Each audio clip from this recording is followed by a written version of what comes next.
girls. Welcome to Storytime at the Manse. My name is Mr. James. Are you ready to find out the next part in the Bible? God's great sign. God gave Moses a message for his people. Moses told God's people to take lambs and sacrifice them. He told them to put the blood over their front doors. The blood of the lamb was God's great sign.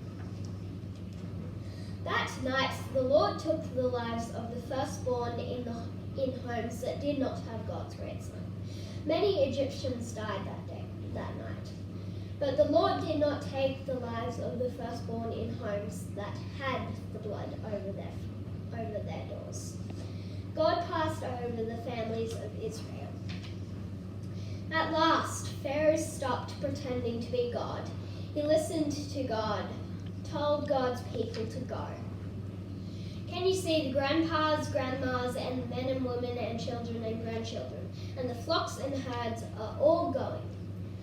God did keep his promise to Abraham. He did make him into a great nation. When God's people left Egypt, there were almost 1 million of them.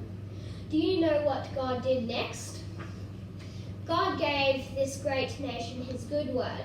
Moses went up onto the mountaintop to meet with God.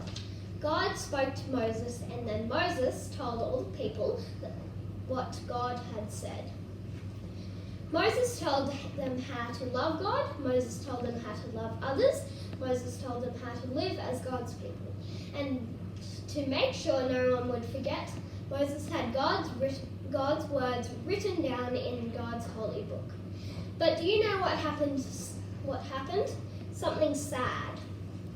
God's people still forgot God's word. Many of them doubted that God's word was good. Many of them disobeyed God's word. Many of them did not let God be king over them. So, God punished his people.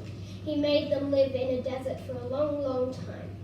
But after 40 years, God was ready to keep another part of his promise. God was ready to bring his people into their own place. Well, we'll find out part 8 next time. Now, who can tell me what was God's great sign? Phoebe.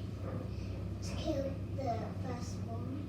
It was the lamb. They killed the lamb and put the blood of the lamb on their door sign, and then God would pass over. Bye!